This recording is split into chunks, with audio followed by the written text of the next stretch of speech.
Today we will be painting an undead horde for our dungeon.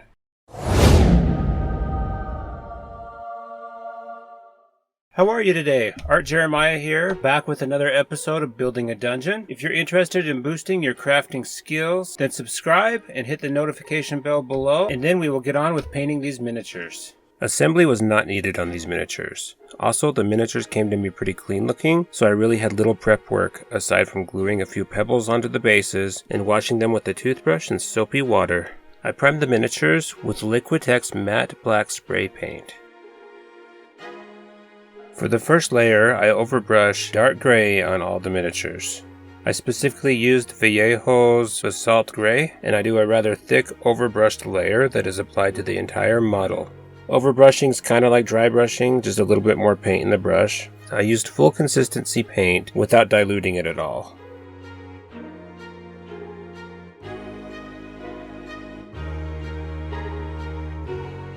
And then I mixed Basalt Gray and Ivory in a 50-50 mix and dry brushed the top 2/3 of each model.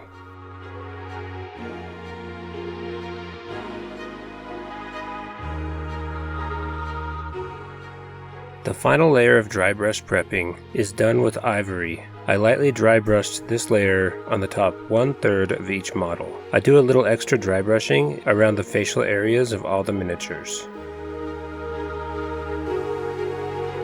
If you're enjoying this video, it would be very helpful if you would hit that like button so that we can get it out to more crafters and miniature painters. On all the areas I plan on painting metallic, I apply one layer of thinned down black paint. I use Vallejo Black. When thinning this down, I'm going for the consistency of whole milk. It ends up being about half water and half paint.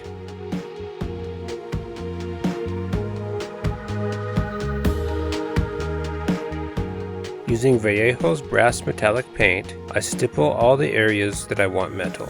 I do this with thick paint right out of the bottle and in random patterns so that I leave a lot of black showing through.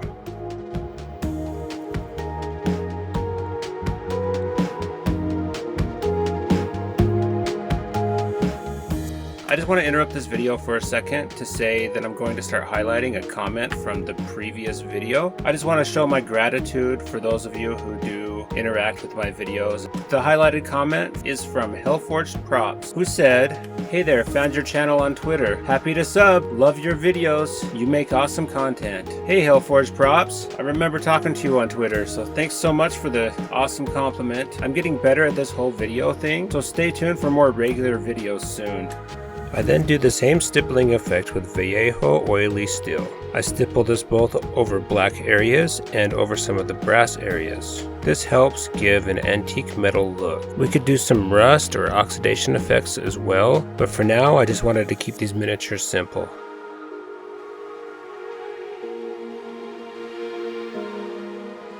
I create a mixture of ink, water, and matte finish. This teal color is mostly green with a little bit of blue mixed in. This is really similar to a wash, but I mix it a little bit thicker and more translucent. The idea is to stain over the areas of detail and shadow that we made dry brushing in the earlier steps. Glazing like this will give a very smooth blend, and despite being relatively easy, will look professional.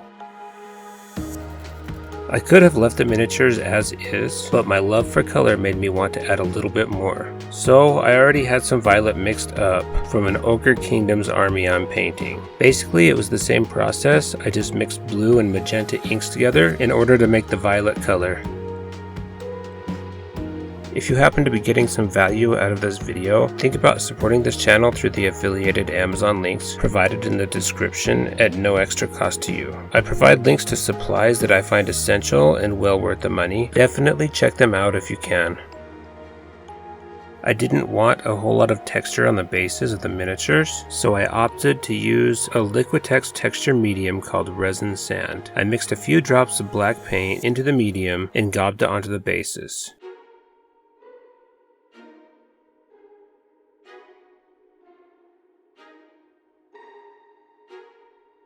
After it dried for a bit, I then dry brushed a coat of Basalt Gray over the bases. I left it really simple like that in order for it to be able to fit in with anywhere in the dungeon.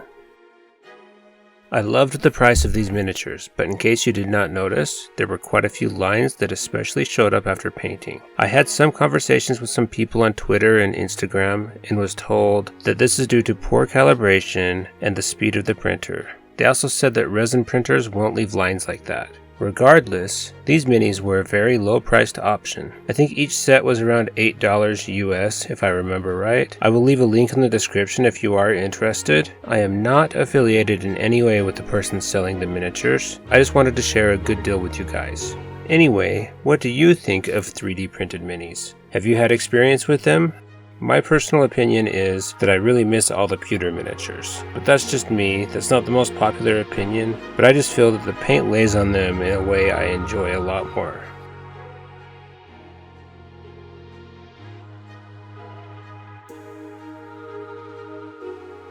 If you've enjoyed watching this video, then consider joining me on Patreon for as little as $1 a month, and you will gain access to extra footage of videos like this one and other videos. Many of them contain a more detailed time-lapse look about how I went about whatever build or paint job I was working on.